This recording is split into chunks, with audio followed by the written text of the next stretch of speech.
Hi, everyone. My name is Kareem Ferishta, and I serve on CAPAL's Board of Directors. Welcome to the Conference on Asian Pacific Americans Leadership, Washington Leadership Program. As you all may know, we are a nonprofit that really cultivates Asian American, Native Hawaiian, and Pacific Islander public service leaders by providing really formative professional experiences and growth opportunities through our annual public service scholarship and internship programs through roundtable series, mentorship programs, and of course, tonight's Washington Leadership Program. WLP is our signature program. It's free of charge, and it is one of our free programs that introduces students from the AA and NHPI communities into public service to inform them and to inspire students to own their own civic engagement journeys. And for the first time in CAPAL's history, this summer's WLP series planning was led by a group of recent scholars and intern alumni. So we are so grateful for all the work that they have done. Just a few housekeeping reminders at the top. All WLP sessions are recorded and they're live streamed to our Facebook page and will be available for later viewing afterwards, including all the materials that are shared. So we'll proceed with today's session, which is titled Breaking Barriers, AANHPI Leaders in Public Service. This session will focus on identity building and navigating the workplace as an AANHPI, particularly within the public sector. Today's topics of discussions are going to include overcoming challenges related to representation, microaggressions, and stereotypes, and how do we effectively advocate for ourselves and for our communities in the workplace. And our panelists are going to respond to the audience Q&As at the end of the session. We hope that you will join our conversation tonight on social media using the hashtag #WeAreCapal. And thank you once again to all of our speakers and panelists for joining us this evening, spending your time with us, and also to all the folks who are joining this call from across the country. And a very special thank you to all of our 2022 sponsors for making tonight's event so special at CAPAL.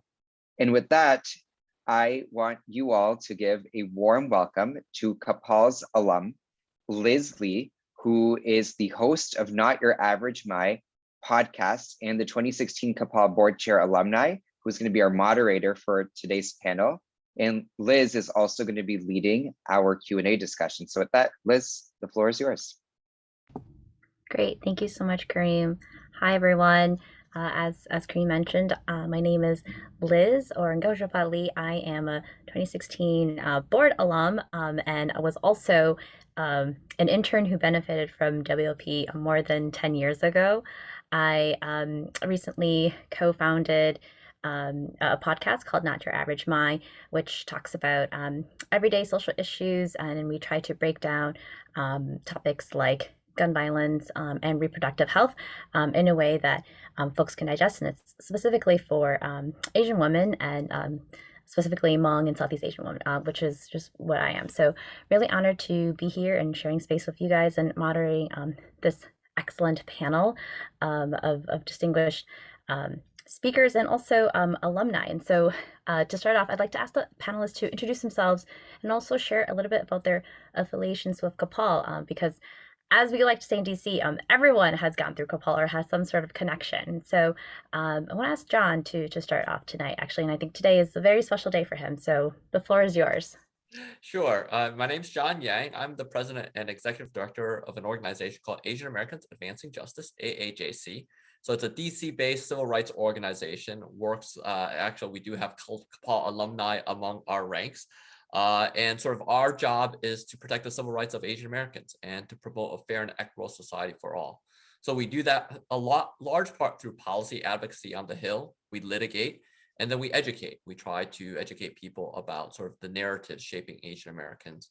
And then also we try to empower the community by giving out grants, working with community organizations to really allow them to do the work, the hard work on the ground. Liz is right. In some ways, today is a very special day. Among my identities is I am a Chinese American male. I am an immigrant. Not only am I an immigrant, but I was an undocumented immigrant back in the 1970s into the early 1980s. And so as some of you may know, today marks the 10th anniversary of DACA. And so I do think about that today and think about what that means to be undocumented. And for all the dreamers right now that are frankly still in these spaces where they're not sure where their future is, because as we know, DACA is not permanent, notwithstanding efforts by a number of organizations that are represented here. We haven't been able to pass legislation to really fulfill that portion of the dream for dreamers. And so I think about this with both, a sense of optimism and thinking about what this country has given me. So my path to citizenship came with what was called the Immigration Reform and Control Act of 1986. So I know that the potential is there. That was bipartisan legislation, but that potential will require all of us to get it, quote unquote, over the finish line and into law. So let me stop there. Great, thanks, John. And Eugena, I'd like to invite you next to introduce yourself. Thank you. So I am Eugena Oh. I am the president and CEO of the I Have a Dream Foundation. We are a national movement to empower young people to achieve their dreams through education and through mentoring. We are based in New York City and currently serving 9 different states around the country.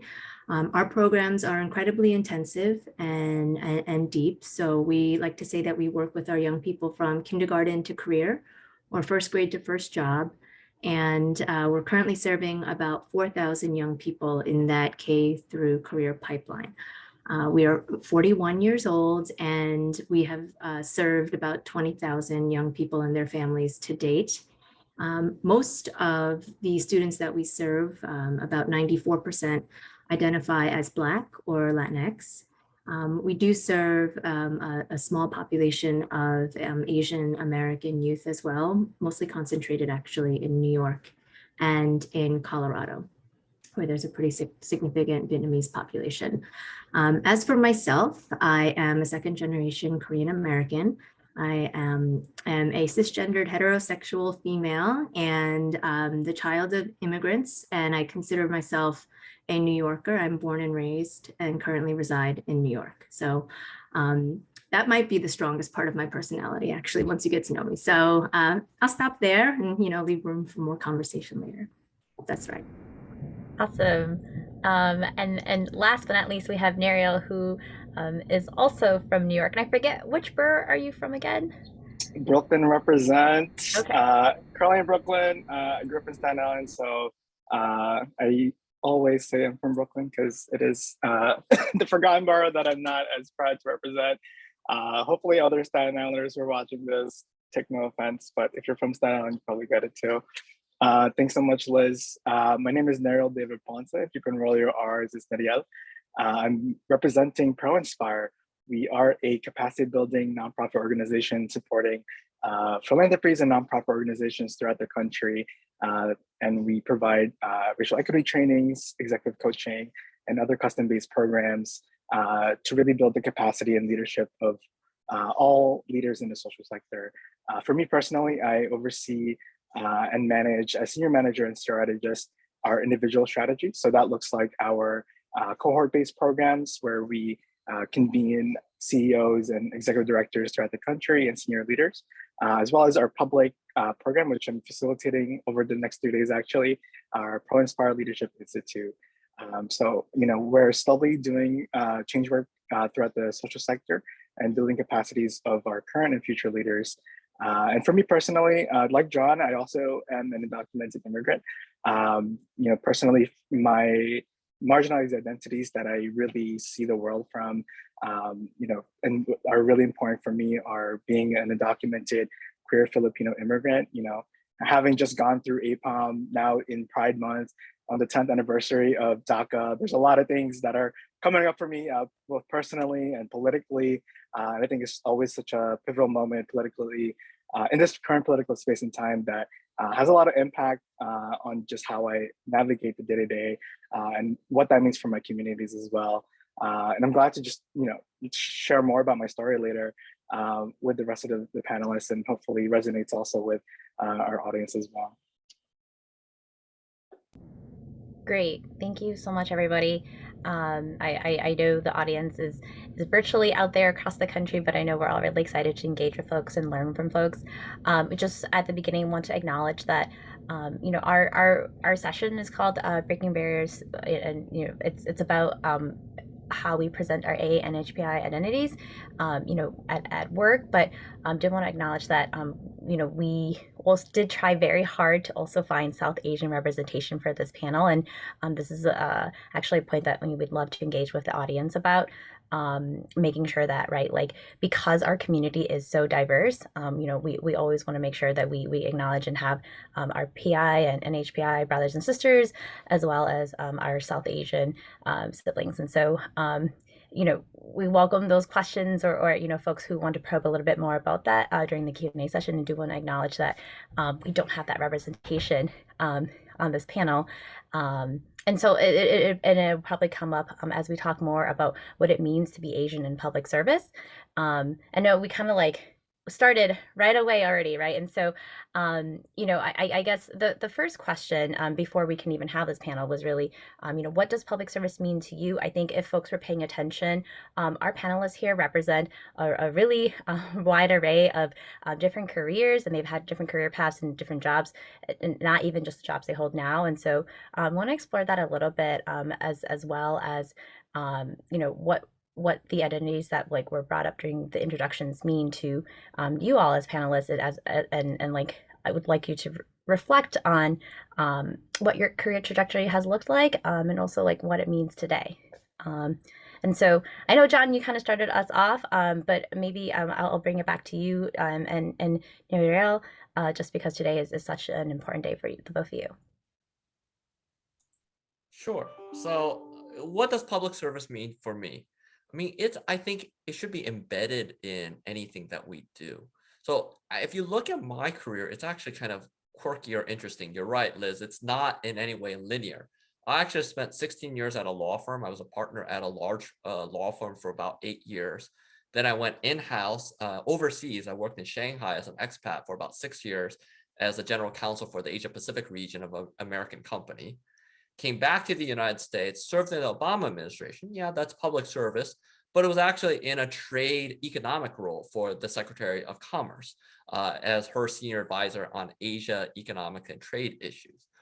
And then I'm here at AAJC, which is a civil rights organization, which in some ways is prototypical public service, if you will, right? Other than government. But what public service actually means to me is giving back. And giving back in whatever role that you have. One of the things I always talk to, especially people that are in private practice, is just because you're in private practice, don't think that you're selling out or that somehow you're compromising on your values. It's about what you do with where you are, right? If from your vantage point, you're able to get the company to donate money to organizations like CAPAL, that's a public service. If because you are at a private company, you could serve on the board of some of these organizations like CAPAL, that's a public service, right? So broaden that definition, because our community, and we could define it in many different ways, whether it's Asian American, LGBTQ, immigrant communities, all of our communities need everyone to lean in, especially right now. So use whatever skills you have, whatever vantage point you have to just lean in. Yeah, thanks, John. I think for me, similarly to having been in the social sector, nonprofit, public service for over 10 years now, which I think for me seems so well because I'm so young. I've been very involved since I was in high school. And I think for me, I always yearned for spaces where I could see my face in it. So, representation was always so key because I never saw representatives or public leaders or public servants who were Asian American or Filipino American, and I think for a lot of the key identities I held being undocumented, that identity was often overrepresented by the Latinx community, being queer, often overrepresented by white queers in the public. And, I think for me, having the conferences throughout New York City, like the New York City Asian American Student Conference, ICASU, I think those were such pivotal points for me that really shifted my trajectory and kind of envisioning my future beyond, I think, what professions my parents had wanted me to do, and really towards a life of activism, community organizing, and really working in the social impact sector. I think for me, having co-founded Raise, which is a Pan-Asian undocumented youth group based here in New York City, allowed me to flex my leadership and really explore and own back my power. When I think about being a young person, a young high school student who was undocumented, who didn't know if he would go to college or not, who didn't know if I could afford college or work after high school. When life was so blurred before DACA, I think these spaces were so were just like a safe haven for me to not only connect with what my communities and identities were, but also really give me back my power. So I found myself co-founding this group housed under the Asian American Legal Defense and Education Fund, ALDEF, and working through that national nonprofit. I worked with a ton of other undocumented Asian youth groups throughout the country, like Aspire with the Asian Law Caucus, with Uplift in Advancing Justice LA, many other nonprofits throughout the country. So I found a really big community and political home amongst all these other nonprofit Asian American organizations, and from there, I think I started growing in my own racial equity analysis, and found myself at the Center for Racial Justice and Education, where we provided trainings for educators throughout the country, and now at ProInspire, where we are building capacity of our public servant leaders, or social impact leaders, presently, and our future leaders as well. So my trajectory has really kind of skyrocketed, but I think it was these spaces where I found other youth who were connected to Asian American community-based issues and community organizing that really helped kind of redirect where I thought it was going, and really helped me gain back my power.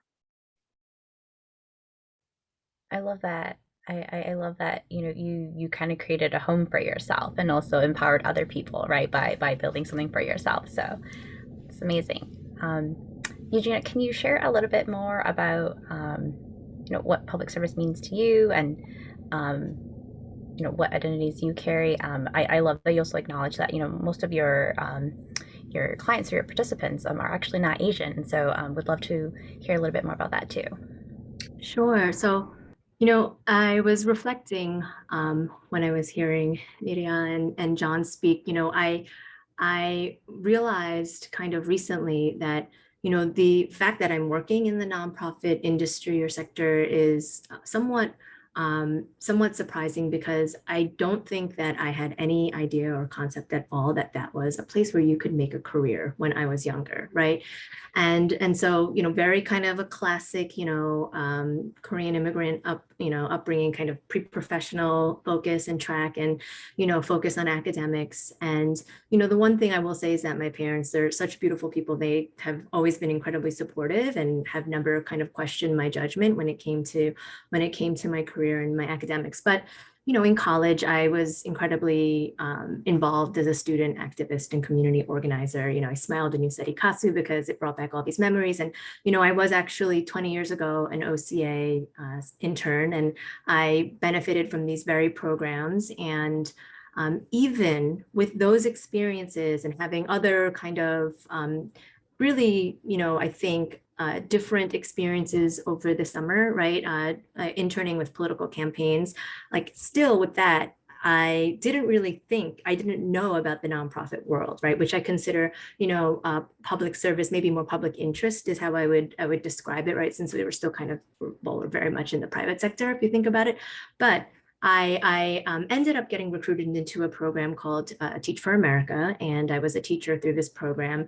And it was, I was part of this big growth push that they were doing early on in their life, right, as an organization. And so their messaging was all around, if you want to continue to be a part of the civil rights movement, education is the civil rights movement of our generation, which of course, come to find out, civil rights is the civil rights movement of our generation, and it hasn't changed all that much.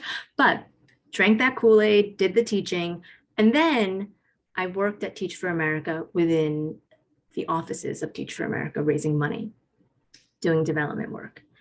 And that was a big light bulb moment for me, right? Oh, there are people, pretty cool, pretty smart, pretty with it, pretty passionate people who are adults, I think. And I think they actually just work here full time and they can make a livelihood, right? So I did that. And then of course, I went to law school and I practiced law. I had a white shoe law firm and had this 5-year plan. And, I was going to do that and then come back into the public interest space.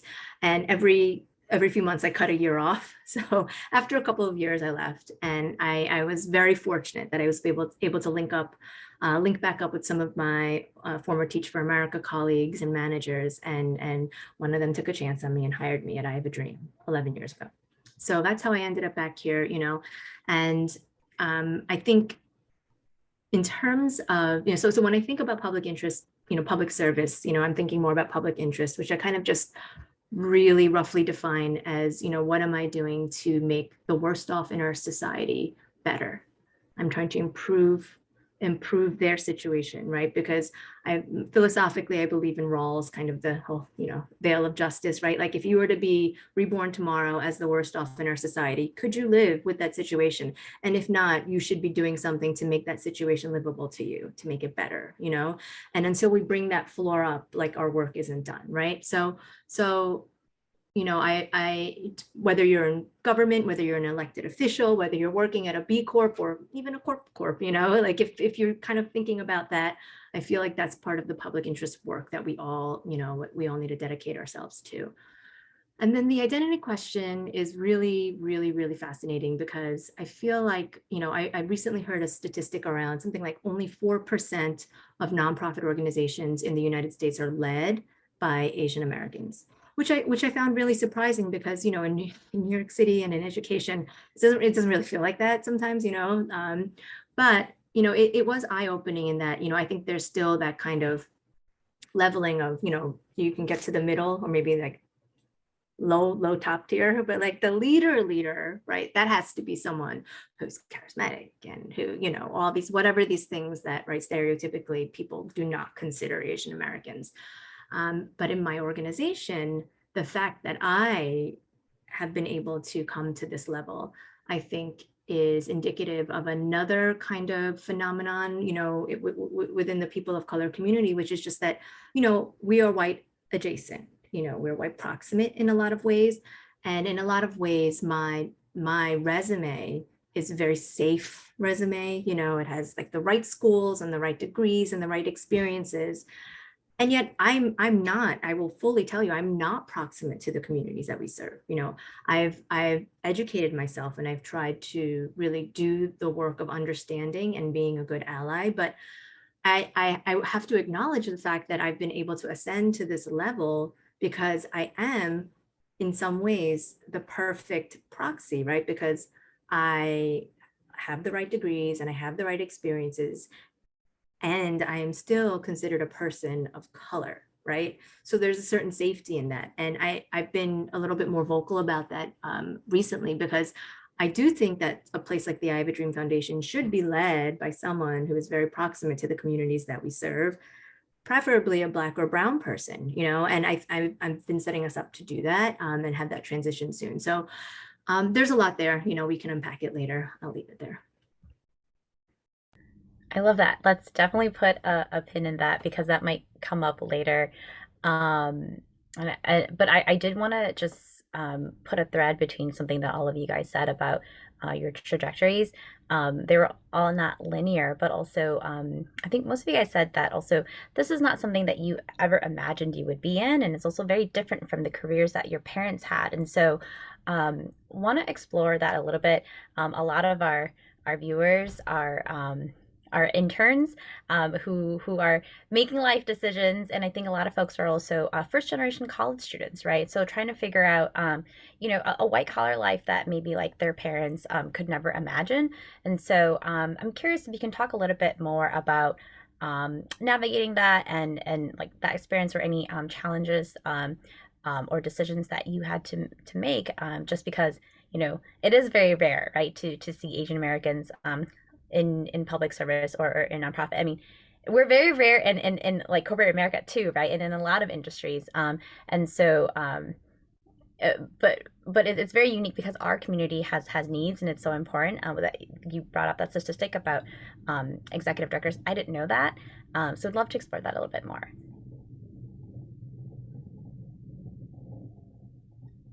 I guess Neriel, I'll start with you. I feel like the question was too full. Can you repeat the first question again? I'm wanting to know if you can talk a little bit more about your experience or challenges that you had coming into the public sector, and maybe decisions that you had to make that maybe you wouldn't have, right? Like if you weren't who you are. Yeah, I think for me, coming out of college, I was very already professionally. I was very set on like building my professional career, and I like many other folks who ended up not going to law school.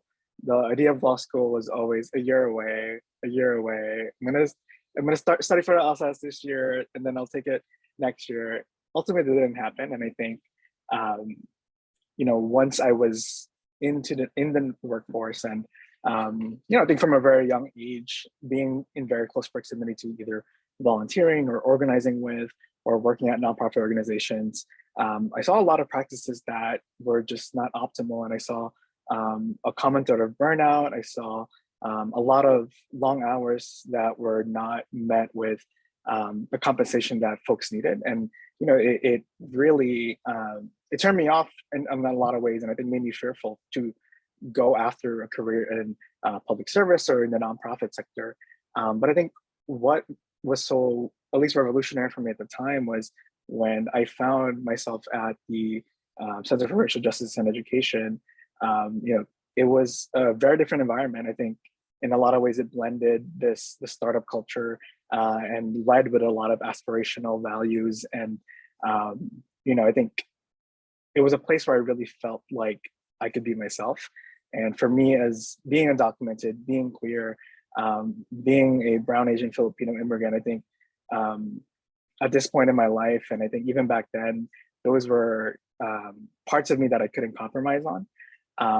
And I think, at least with the ways we're seeing now with the Great Resignation and the way that, racial justice has been taken seriously post the events of the 2020 uprisings. I think as Asian Americans and generally for all folks of color, there is no space anymore to play small. And, we really get to demand what we want. We get to be paid what we deserve. So I think, there's something, a learning that I've taken in my career, and having transitioned out of my role at CAAJC to being a senior manager and strategist here at ProInspire now is, what does my well-being look like beyond just a worker?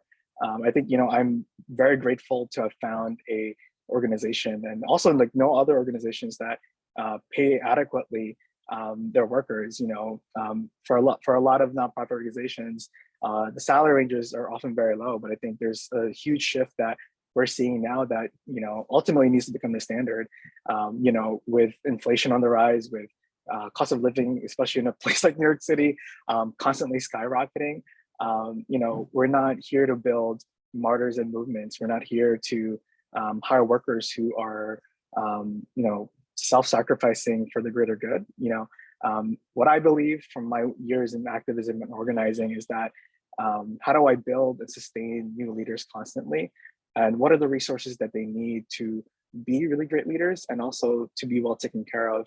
I think having a well-balanced career at ProInspire has allowed me, to really have that work-life balance and to really kind of, close my laptop at the end of the day and have a life outside of work. So, I think there's a really big shift now in the social sector where nonprofit work isn't charity work. It's not seen as, I think ProInspire is a really big catalyst in this and pushing the sector to see the social sector beyond just charity work or volunteer work, and really taking us as a serious sector to change public opinion and to really bring an analysis that the public and mainstream audience needs to have in terms of social justice, and one also that takes care of their workers as well. That's great. Okay, I want to say two things.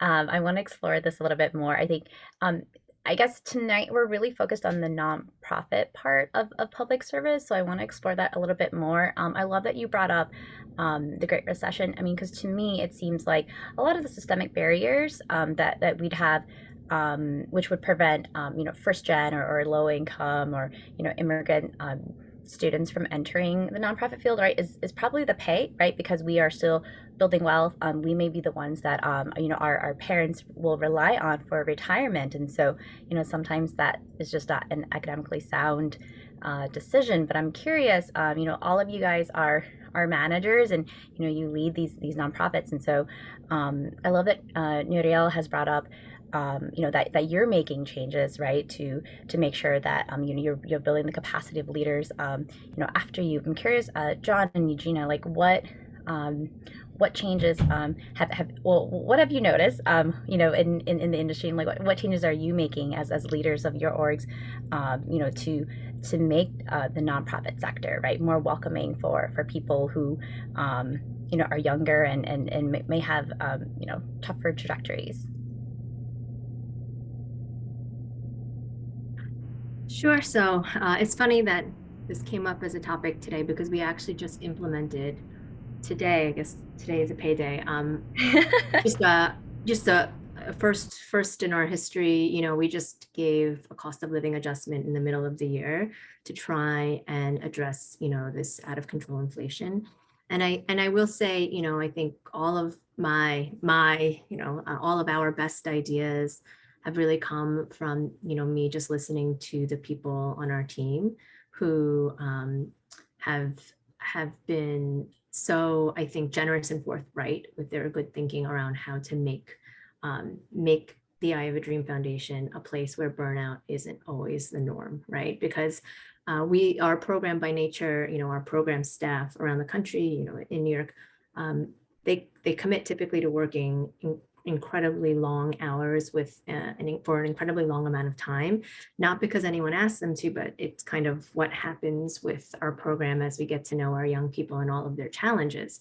So, I've been in this role for about 5 years, and we, first of all, started talking a lot more about racial equity and centering that in our work and in our education at every level of our organization, which was very, very difficult and had led to some really challenging conversations, and ultimately, I think, has been incredibly valuable for us. And as a part of that, we've looked at kind of salary equity and transparency and implementing just, what we are hoping will be a culture of embracing all facets of one's life, right? And so there's a lot of work that we've done there. There's still a lot more work to do, of course, but I think, the example of today and the cost of living adjustment, kind of, we realize, like everyone else on the globe, that things are kind of getting out of control, and, we need to kind of address that. And then, as a part of the salary equity, that we've been doing, I am the highest paid person on the team, right? So we're trying to bring that band closer and closer. So, I had to make some concessions, or not concessions, but I agreed that, this is really important. So my salary has been held for a while others have been, having some pretty, I think, pretty good increases to try and bring us into a schema that we think we can move forward, and, I think that I will say one thing, I think in terms of nonprofit organizations in their life cycles and maturity, a lot of kind of these mainstream organizations are a little bit more financially stable and a little bit mature and progressive in their thinking. So, when I look at some of our smaller organizations within the Asian American community, I see there's a huge gap in salaries for kind of an Asian American organization versus a mainstream organization. And that is, that's concerning, because we will fail to attract and retain our best talent if we don't get with the program. Yeah, Eugena identifies a number of really good issues with respect to sort of what's happening in this environment. I mean, first is this is real. I mean, it's like for our organization is one of the larger Asian American organizations in in the civil rights sphere, right? So we have a staff of about 35 people, and it's interesting because on one hand, just to be very candid, we probably pay more than some of the grassroots organizations, the Asian American grassroots organizations. So I hear from them, it's like, if you pay that much, you're going to end up poaching people from our groups, right? Which I completely understand. We're not trying to, but that I'll admit that does happen.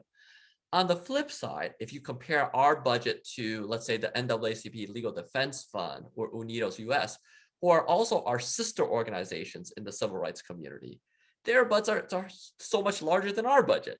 So they're in turn, quote unquote, poaching, again, unintentionally, people from my staff. So like how we navigate all of this together is an interesting problem. Part of this is funder driven in the sense that number one is, all right, so what is it that we are demanding from funders?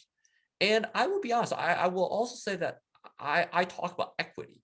Like if we're to be real, and not to say we're playing the oppression Olympics, we're not doing that. But I also understand why LDF should get more money than AAJC does. And I'm okay with that on one level, right? Because the issues that they're addressing, the barriers that they have are frankly so much greater. I mean, Eugena expressed it correctly. It's like we are at times white adjacent. So we have certain privileges, right? That is embedded in that. Now we have to disaggregate that data because there's a lot of needs within our communities that go unmet or go unseen. But, sort of, I want to make sure that sort of we center ourselves in the right way about some of these things.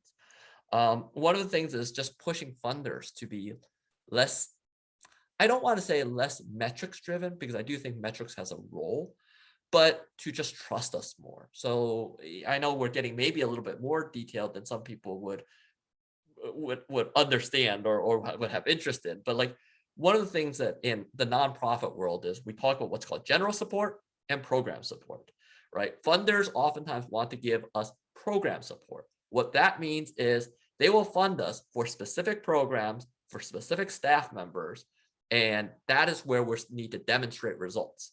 Whereas for organizations like ours, what is much more useful is what's called general support. Basically, a foundation, a funder trusts us that says, we will give you money, we see what your track record is, we trust that you will do good things with that money, right? And that's one place that I think all of us are pushing, and frankly, with some success towards funders, right? Is getting them to just say, all right, we're going to give you general support. This goes to that larger ecosystem problem, right? That all of us, I think, are trying to address, which is this notion of sort of getting more investment into our communities in an unrestricted way, right? And, like the Asian American community is certainly underinvested in a lot of different ways. I think, the Chronicle of Philanthropy put us at about 0.4% of all giving by foundations, right? And so there's a lot of work to be done there. The last thing that we all touched on that I think is interesting is about sort of staff culture and morale, because the burnout is absolutely real, right? The great resignation is absolutely real. And I think in all of our fields, I think we all do what we can to try to create the culture, right? Whether it's 4-day work weeks, whether we are giving stipends for mental health and for like anything from yoga classes to fitness classes, etc. But then at the end of the day, what also is the message that we're giving them, right? If I open a meeting by saying how busy I am, what signal am I sending, right, to my staff? You're supposed to be busy. Look how busy I am, right? So it's also those subtle ways I think we all need to be mindful of, that yes, we are busy, but we shouldn't pride ourselves on being so overcommitted. That's not healthy. I mean, let's be real. Civil rights, the work that all of us are doing, it's going to take a long time. We need to pace ourselves. This isn't a sprint, right? And part of how we have success is we take care of ourselves and take care of each other in this process. I know that's not very concrete, but at least how I want all of us to think about this is some of those things. It's like, is trying to recognize that we do need to mind ourselves we need to pride ourselves, yes, on our work, but that doesn't mean that we're priding ourselves on the fact that we're getting no sleep at night, because that is not going to produce the best results in the long run. I love that point that you brought up, John, around self-care. And it makes me think of one of our programs at ProInspire, the Catalyst Collective. So having convened that cohort of executive leaders, CEOs, senior leaders throughout the country, I think I was grateful to have witnessed just some of the personal struggles that any executive leader is going through. Not having had the title of executive leader, but the responsibilities of one in the past, I know that job can feel so isolating, and staying up till 1 a.m, looking at budgets and spreadsheets and reconciling accounts receivables and making sure that we don't tank.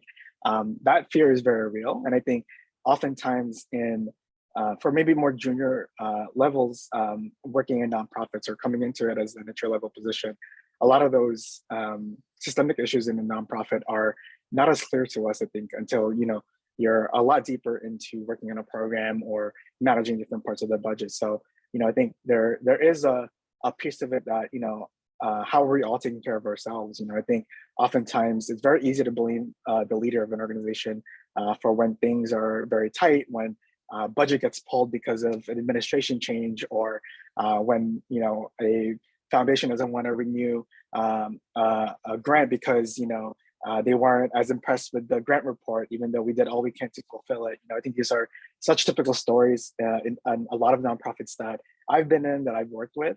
I think, and there really has to be a bigger shift in philanthropy and foundation to support nonprofit organizations. And, we saw it a lot in Catalyst Collective and just those clearer demands from the foundations that we work with. But to this point around general operating funds, it's very attractive to fund a program that will do X, Y, and Z, right? Very ambitious, idealistic goals. And, for real sustainable programs, the reality is these take 5 to 10 years to create real systems change, right? And oftentimes foundations and philanthropy wants a really beautiful story and to solve the problem quickly. But for us on the ground, working on these issues day to day, we know that these will take years beyond us, to happen. So for anyone watching this who will be in philanthropy or in foundations in the future, remember, fund us through general operating costs and not just through programs. And I think, the more I think we're explicit about how the realities of how nonprofits function and the difference between budget versus what's actually expensed, I think, it demystifies a lot of the false narratives that folks have around nonprofit organizations. And I think, when situations are really tough, what the actual issue is systemically rather than individually. Yeah, that's absolutely right. So for folks who do go into philanthropy, remember that. And also, I know John brought up that's a statistic about funding dollars, but I think I've also heard it be as low as like 0.2%, right, of all philanthropy dollars. That might be an older date, like before, all of the money that was poured in after the anti-Asian hate stuff. But it's still super, super low because our community has this perception, right, of being white adjacent and just making it all the time. So yes, remember that, folks. I want to shift gears a little bit to talking about representation, but in a different way. I think,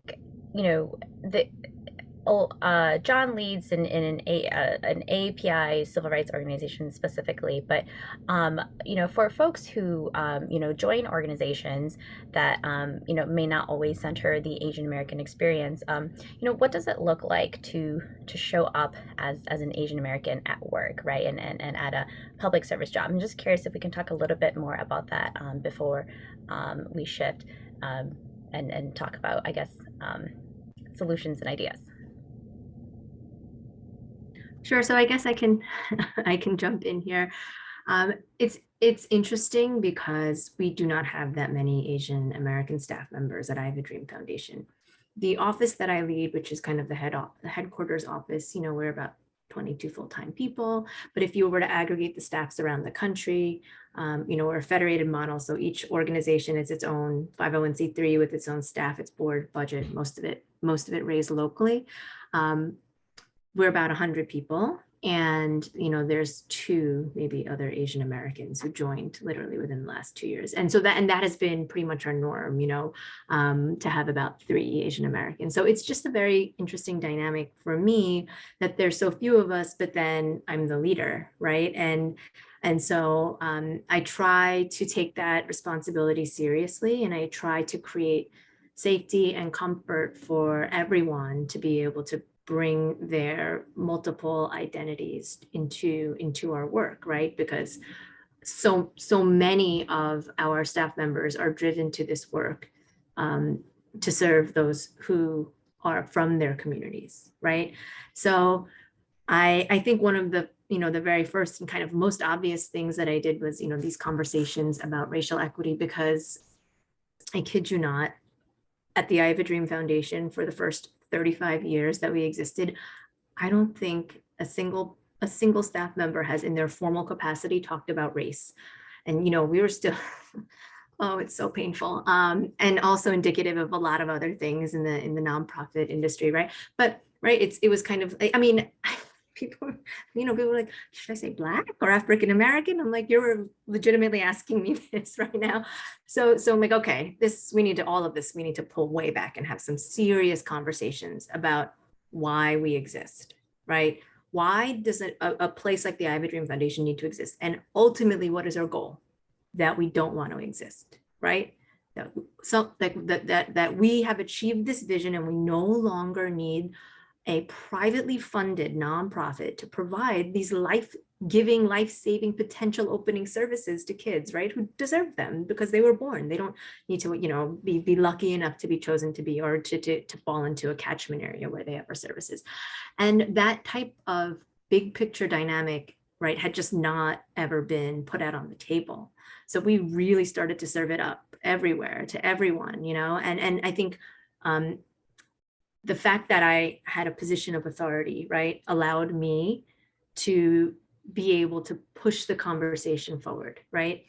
And I always, brought in my own experiences as a Korean American female New Yorker, right? And I talked about it, and I talked about it unapologetically.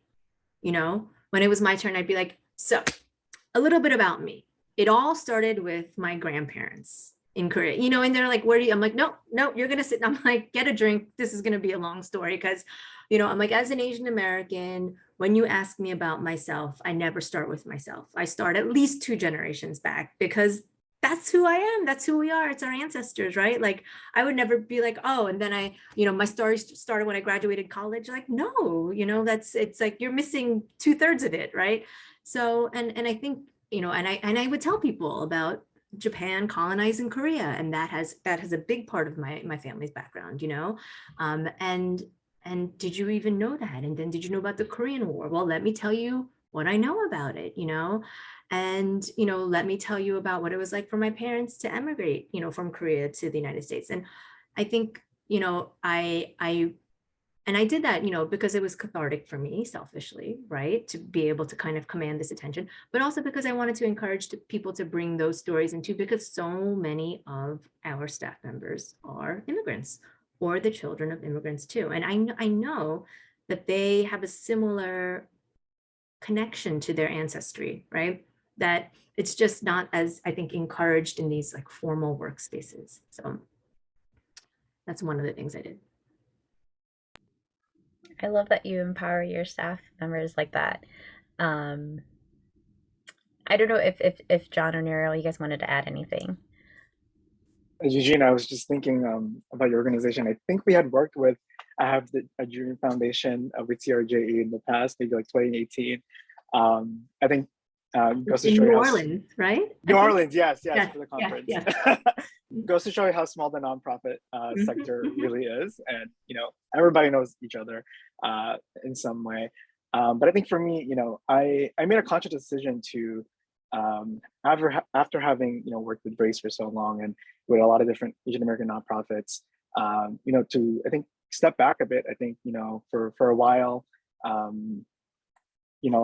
just found myself feeling very different in a lot of Asian American spaces. I think as someone who's a Filipino immigrant, oftentimes these spaces were often dominated with East Asian narratives and East Asian experiences.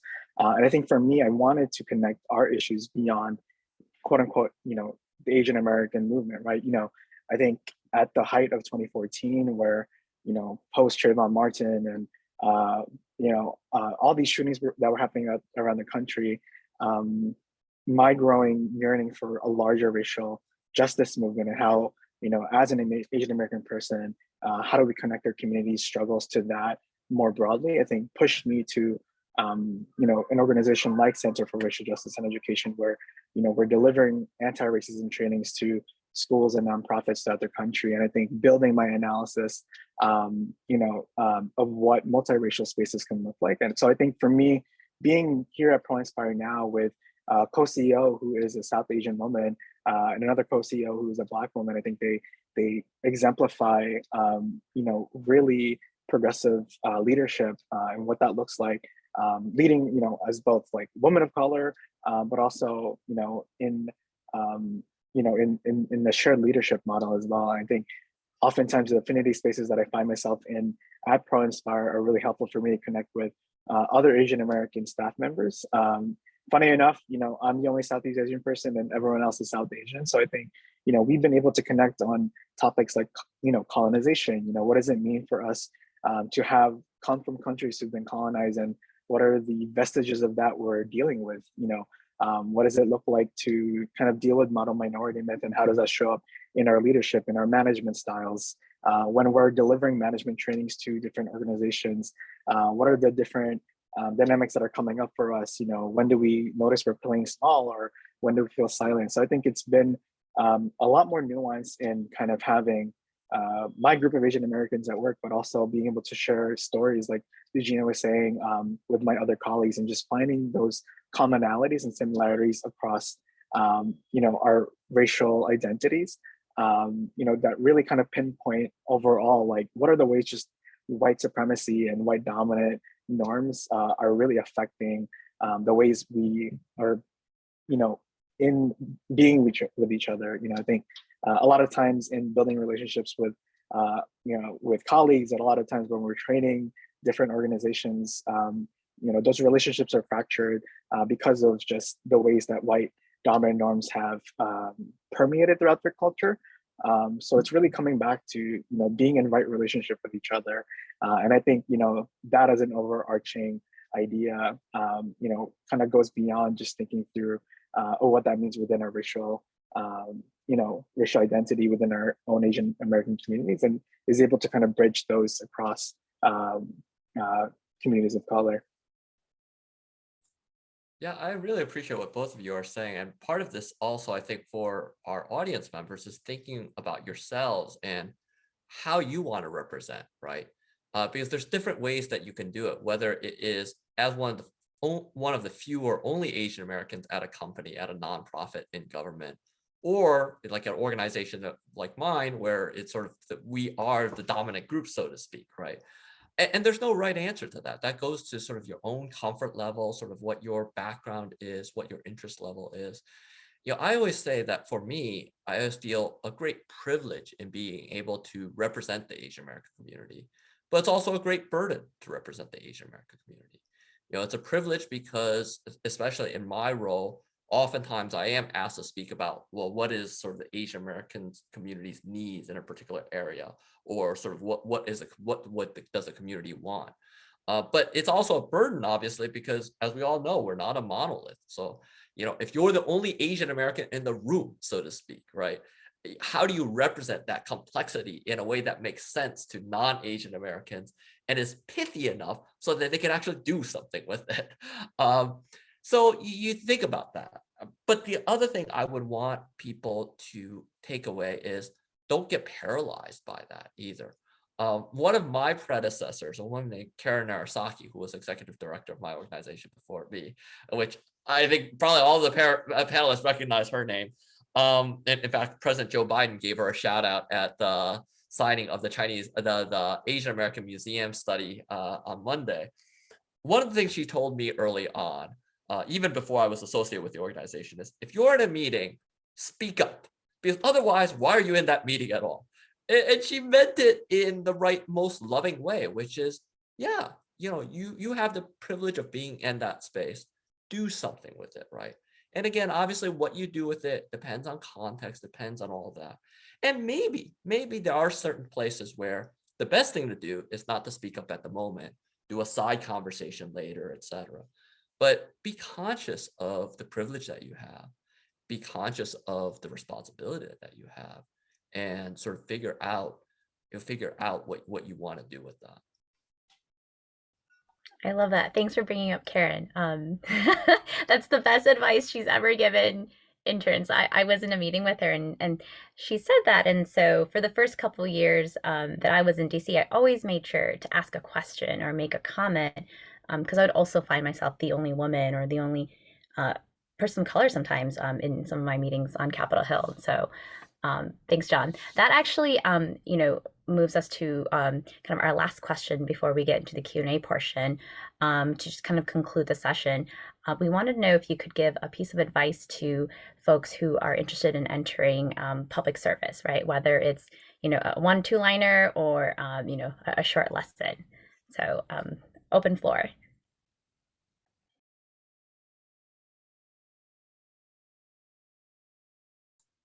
I would say do it. The water's fine. You could dip your toe in it if you want first.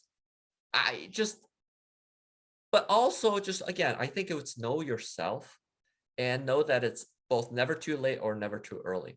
For me, right, like I said, I've had a corporate life for the first, 25 years or so of my career. And only now have I jumped in full time in the nonprofit sector.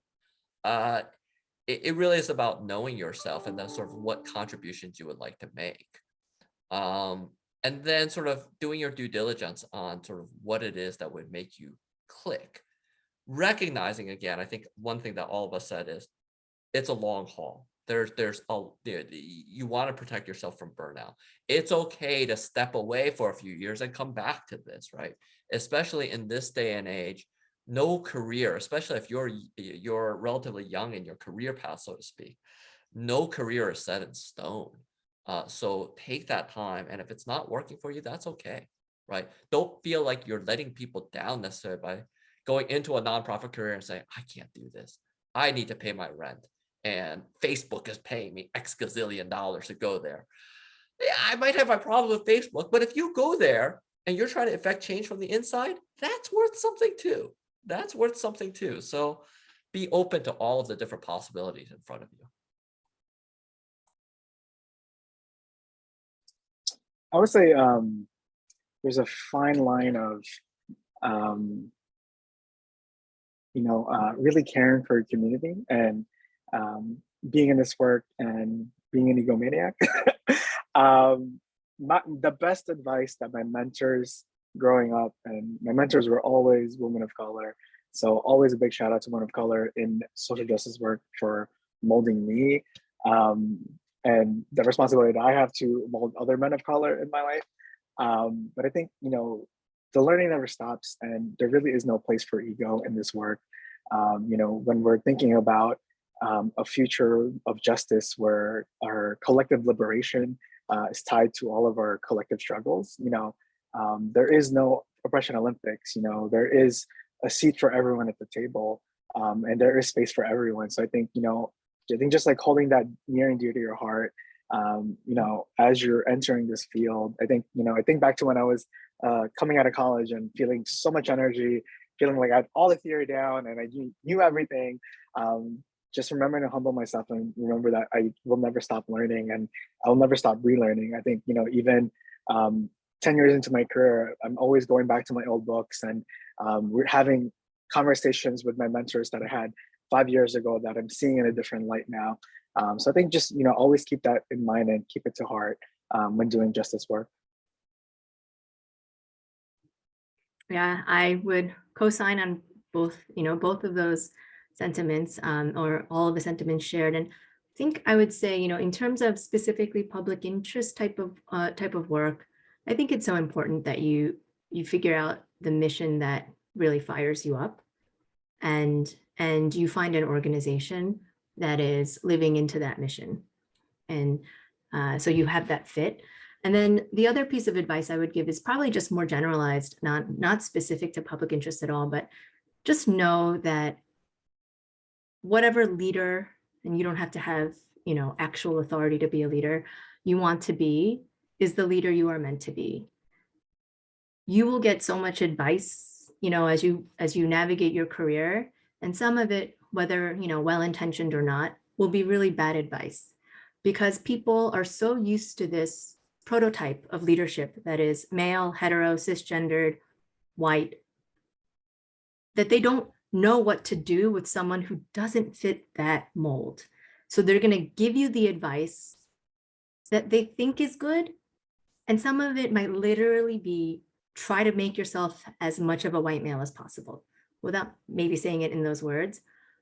And you have to be able to filter that out and say, no, like that, unfortunately, or fortunately, I would say, is not going to happen. Like, I'm not going to be able to, shapeshift, right? So, and you're going to find your own voice, right? And I say this as someone who has received a good chunk of bad advice, right?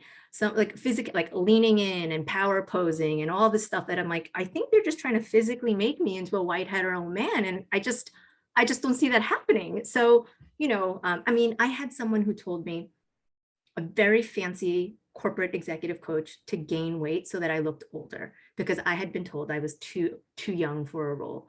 And I looked at her and I said, I don't think so, with like some expletives thrown in. And she's like, no, that was good. That's good that that you push back on that. So, it's scary, but I actually think that people have just so, drank this Kool-Aid around what leadership looks like, that they don't know what to do with someone who wants to be a leader, but doesn't look like that. So just do it your way and it'll be great. I love that. That's so powerful. Thank you, everyone. Such wonderful advice and such a rich conversation. So because of kind of like where we went, we have a couple questions about funding. Because I think, right, makes sense. Everyone here is really interested about making the world a better place, but right, the reality is, we also have to make rent and eat.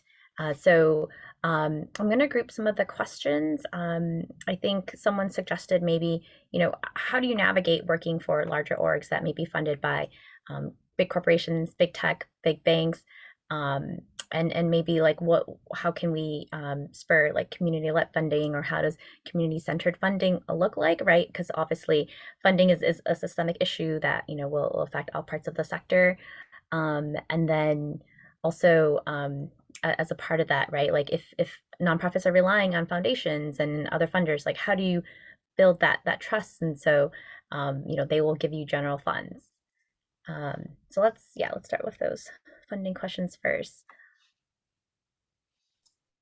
Well, I could start on the funding part, because our organization does get money from big tech, certainly philanthropies and foundations with white savior complexes. I think we fall into that category. What I would ask people to do is look at the positions that our organization takes. Like, I'm talking about my organization. You should do this for any organization that gets funding of various sorts, and see if it aligns, right? See if they are making compromises. I would like to say that we are not, right? We are oftentimes criticizing Facebook or Google. Now, what I do with them is, since they in part are working in partnership with us, is I will give them a heads up before I make it public, right? So I give them an opportunity. If there's an opportunity to do an internal fix, I want to give them that opportunity. I don't want to embarrass them unnecessarily, right? Especially recognizing that some of the people within those organizations are genuinely looking to try to make change within the organization for the good, right? And sometimes it's that classic, and CAPAL obviously being sort of in some ways a DC-centered organization. You guys get this, right? It's the inside-outside game. It's like, we from the outside will criticize them, so from the inside they could help to make that change. So those are some of the things that I would, from an outsider, if you're looking at an organization, look at those things. Look at what their statements say about people that they're funding. and evaluate for yourself. I mean, it is a dance, and we could get into this whole conversation about capitalism and what it does, right? Because like and maybe I shouldn't say this publicly, like, there's part of me that sort of thinks capitalism is not a bad thing, but then there's a lot of evils about it. So like, how do we navigate that, recognizing that that's a system that we are in as well, right? So again, this is a place for you to sort of test your own values, what you're comfortable with what organizations you're interested in working with are, and figure out how it aligns. Recognizing that you probably won't get everything that you want, but if it's close enough, then maybe that's worth it.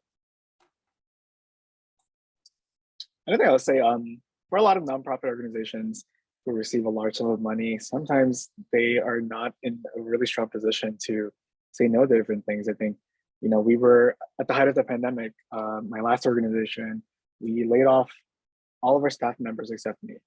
And, we were reached out to by, I think it was Gilead, a big pharmaceutical company. And it was an initiative started by their, I think, Black and Brown staff members to give back to the community, really motivated by the events of the 2020 uprisings. And for us, really deep considerations, there's a lot of harm that Gilead has done to queer men of color, in upcharging HIV medications that are really life-threatening. Are life-saving for men of color, and kind of grappling with, the ways that they perpetuated a lot of systemic oppression and the reality of, this organization can use the funding. And I think we had an opportunity to work closely with their team and really shift things organizationally and as part of their organizational culture, so that we could actually push them to commit to aligning their values to be more racial justice centered. So, I think in those opportunities, like John said, it is this dance. It is a tricky balance of, how do we as an organization position ourselves to be as mission and values aligned as possible, and to hold whoever we're working with accountable to the goals of our organization, and also like sharing that intention with the public, and being very clear with the community of, we're working with this organization. These are the reasons why, and we welcome feedback. I think when we see what we're seeing online with cancel culture, I think it's generally just a big call for accountability. And I think, the more that organizations are leading with intentionality and transparency, I think that helps resolve a lot of harm that, can happen down the line if things are very, very vague and not transparent. Yeah, it's sorry to jump in on this, because Neriel, one thing that you said I think is really important as well is, if it was their employees, especially if there was their Asian employees or whatever sort of affinity group that was pushing for the change and caused that company to reach out to you, that to me makes a big difference too, because I want to help empower those employees. Mm-hmm. And so even if that company has done bad things in the past, maybe we use that as an opportunity to work together. So you're right, it's that tricky dance that you do. And sometimes you do the dance and you decide that they're not the right partner and you have to be willing to walk away.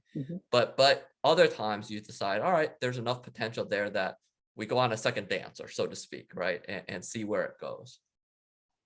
And one thing I will add is I think that in the past 2 years, it's become a lot easier to say no to, or there has been a lack of these requests for corporate employee engagement opportunities linked to gifts, which were such a pain in the butt, because they weren't really aligned with what you were trying to do anyway.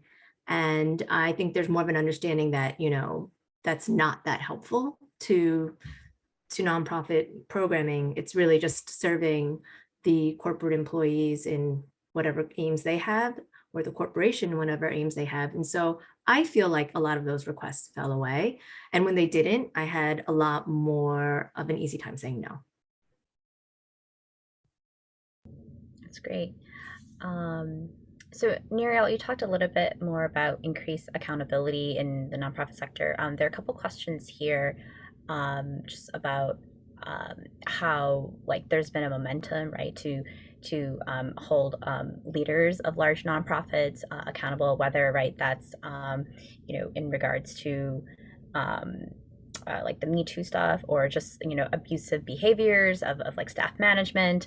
And then also there's a question about, like how like CEOs or like folks who lead nonprofits, maybe apologize and own up to mistakes, right? And so I don't know if who wants to answer that, but just general question about, right, like if like what this looks like, if this means, right, that it's a part of the Great Resignation, and if that means the nonprofit sector is moving towards more centering also as employees, and also making sure, right, that they're building a culture that like their employees want to work in. I mean, something that was really said poignantly and wise by a dear friend is that social justice work is healing work. And one of our programs at Chaos Collective at ProInspire really centers as one pillar of the program self-work. How are we taking care of ourselves? How do we center self-care in our practice so that as executive leaders, that's felt by the people we work with, the staff members we work with, and overall, like, our well-being translates to the well-being of the organization and company. I think it's through programs like that that allow for spaciousness for executive leaders, and also just the opportunity to think and imagine beyond the box. I think in a lot of nonprofits that I've worked with that have been, driven by scarcity mindset, there isn't a lot of room for imagination. And, what's been done by the book is often the go-to. And I think, a lot of times that ends up perpetuating a lot of the harm that we see, a lot of the themes and the ways that the nonprofit industrial complex is perpetuated. And I think it's been through, orgs like ProInspire and the programs that we offer, that give a glimpse into a different possibility for leaders and organizations, and an opportunity and the spaciousness to explore our practices. I think about our ProInspire Leadership Institute. We're currently doing a cohort specifically for people of color for the next 3 days. And, we're kind of going deeper into the nuances of, how do we operate in our work culture with emotional agility, and how do we build trust with the people we're managing and center relationships. We don't often get to talk about these concepts or have the tools and meet other people who are struggling with the same challenges in other like-minded spaces or other sectors as well. So I think, oftentimes, the more we're able to provide those spaces for leaders and folks who are managing and supervising, the more we have an opportunity to disrupt harmful practices. And I think I will say, for leaders who've done harm to their companies, I think, again, there's a lot of healing to be done. And, sometimes that needs to happen outside of the company. I've seen in other nonprofit organizations, leaders who step down to work on themselves because, there's been a lot of trauma from the workplace and the issues that they work with. And I think, as someone who's worked very closely with the immigrant rights movement for a lot of years, I was very intentional that at the 5-year mark, we're transitioning new leaders, and I'm going to take a step back because this work is really harming me, and, working with what's literally traumatizing me day to day, ultimately actually is not sustainable for me. So I think that's a wisdom that I think not a lot of leaders are able to kind of weigh in on. But as for young folks who are kind of starting their career, also remember that as passionate as you can be about an issue, you don't need to work on it every day. There are creative and other solutions for you to always get back to the community that doesn't come at the cost of your own sanity.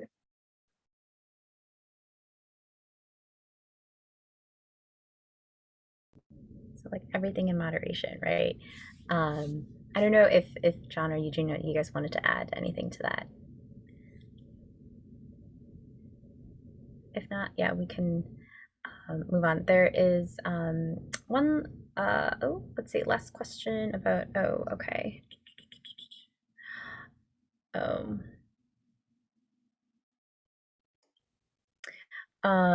Okay, I think we can group kind of like the last questions together. We've got about 15 minutes left.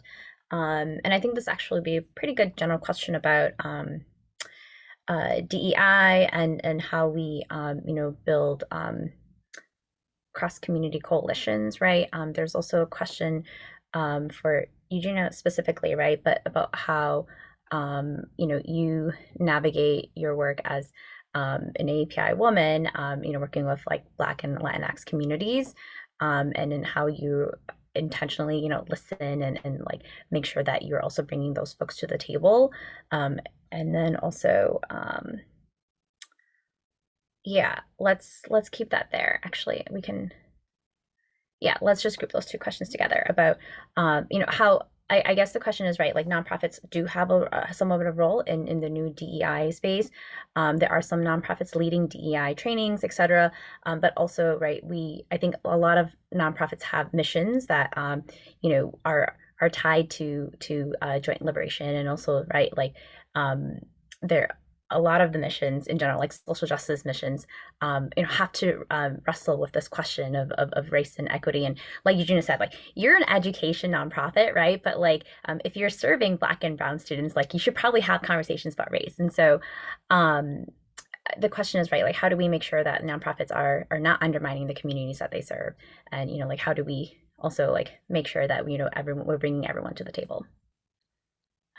So I can jump in, and just to kind of try and thread this together, to this question around, one, I think it's great that you're interested in prison abolition work. That's awesome. And, I totally encourage you to find a great organization that is doing good work and support them in getting, in progressing as fast as they can. And I think in terms of just kind of, I hate DEI. I hate that term so much.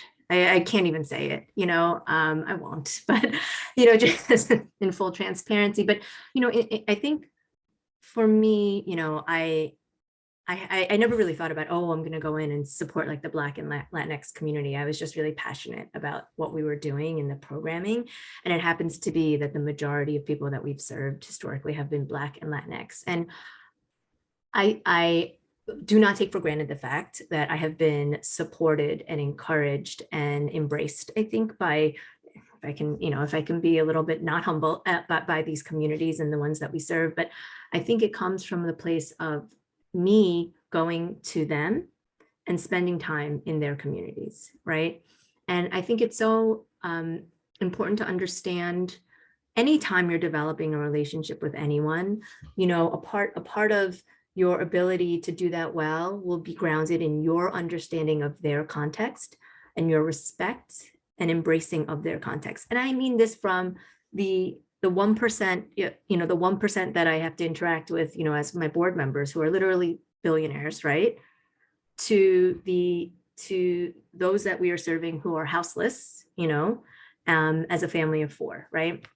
And understanding what their context is, what their expectation of you might be, how they might interpret your communications with them, and welcoming them in a way that they feel safe and protected, right? And you have to be willing to study that and to meet people where they are, right? So, sometimes for the 1%ers, it's like formality, it's, extra cutlery, it's papering things and, whatever. And then for others, it's, consistency and showing up and showing up and showing up where they are.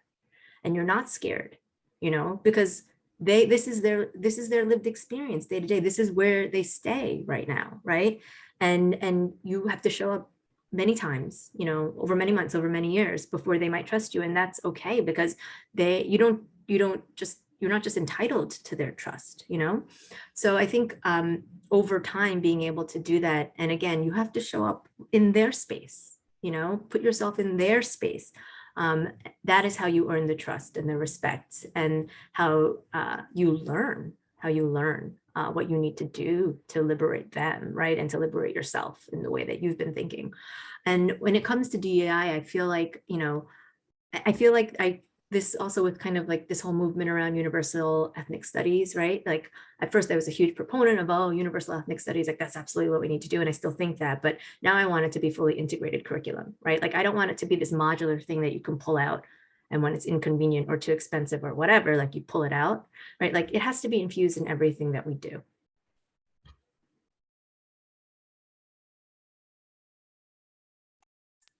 I guess it's in part the political side of it, but DEI I actually see as overall progress.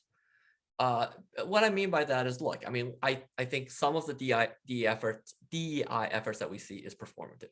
There's no question about that. It's sort of they're doing it just to check that box.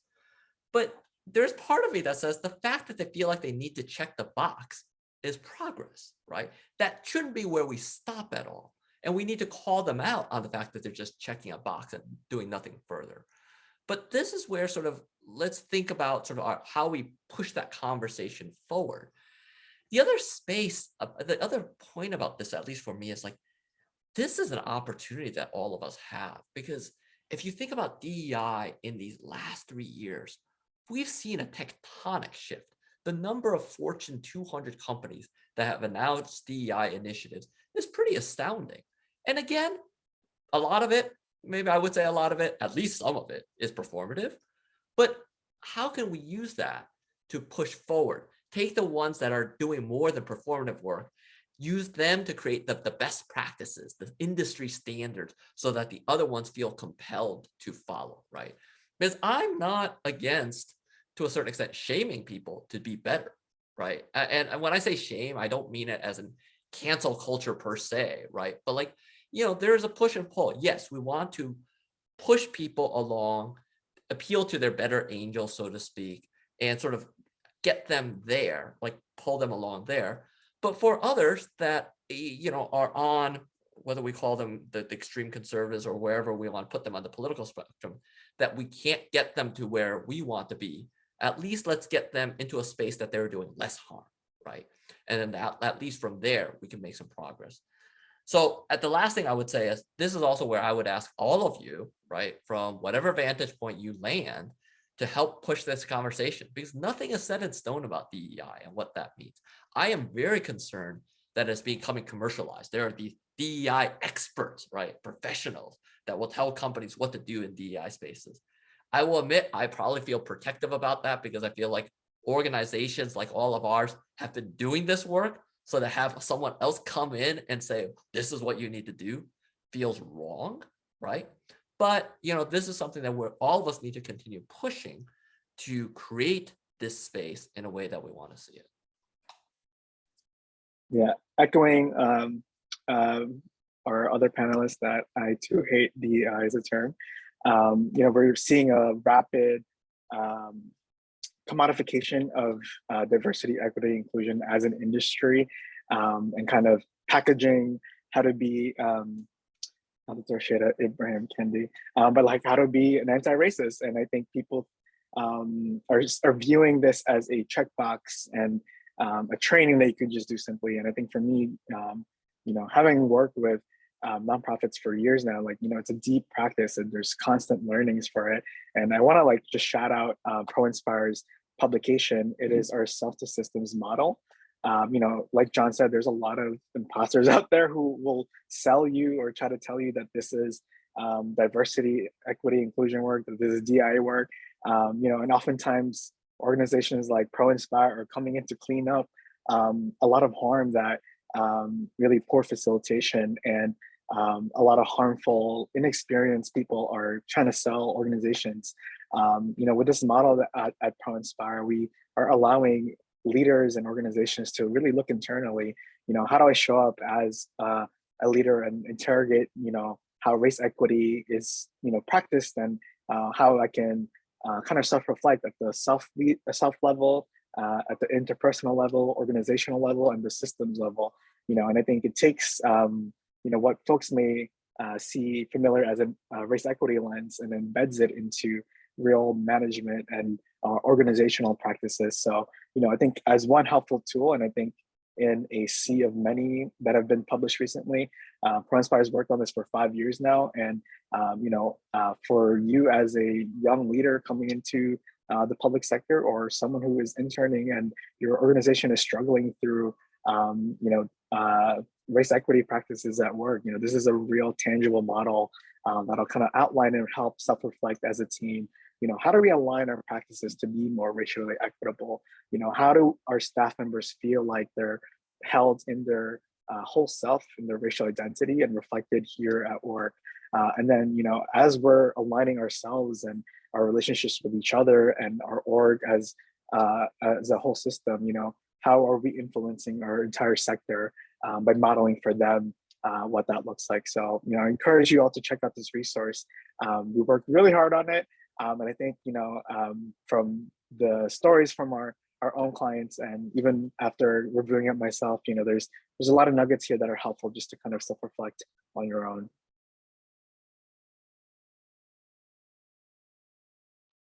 Thank you so much for sharing that resource with us. That's amazing, and I hope that answer a lot of the questions that folks have here. I love that everyone is so interested in being intentional about building a culture that is authentic, and so thank you, and also thank you to all of you guys for such a rich conversation tonight. Excited that it's being recorded and that other folks who missed it can tune in as well. So with that, I'll turn it back to Kareem. Thank you so much, Liz, and thank you so much to all of our panelists today. It's been so inspiring to hear what you have to say, but also to reflect on the challenges and the opportunities that lie in public service. Right, there's so much work to be done. This is generational work. It is longitudinal. It doesn't end tomorrow, but I hope it starts today for many of you all who are joining public service in earnest through your CAPAL internships or through other ways that you are aiming to give back to your own communities and to make our country a better place. This country needs all of us, and it most definitely needs all of you. So I just really want to thank everyone for joining. I want to thank Liz for moderating and doing such a phenomenal job. But also, this is part of a series of a lot of work that we're doing throughout the course of this summer. So if you're interested, every Wednesday, WLP is going to be having sessions from 6 to 7:30 p.m. Eastern via Zoom. And next week's WLP session is actually called No Longer Your Sidekick, AANHPI Advocacy and Representation in the Media, where we're going to be talking about how do we address representation. So this is a theme that many of our panelists brought up. And I remember Eugena in particular had talked about this idea of a bamboo ceiling, right? So how do we talk about the AANHPI community in media? How do we look to activists and artists who are using emerging media platforms as really a means to spread awareness and to create change? So I hope you all can join us. There's some phenomenal panelists who are going to join us, as you can see on our screen. And if you're interested, please register on our website at capal.org and view all of the upcoming events that are coming up. Follow us on social media and learn more about our scholars and internship program at CAPAL DC. Thank you again to our 2022 sponsors for your continued support.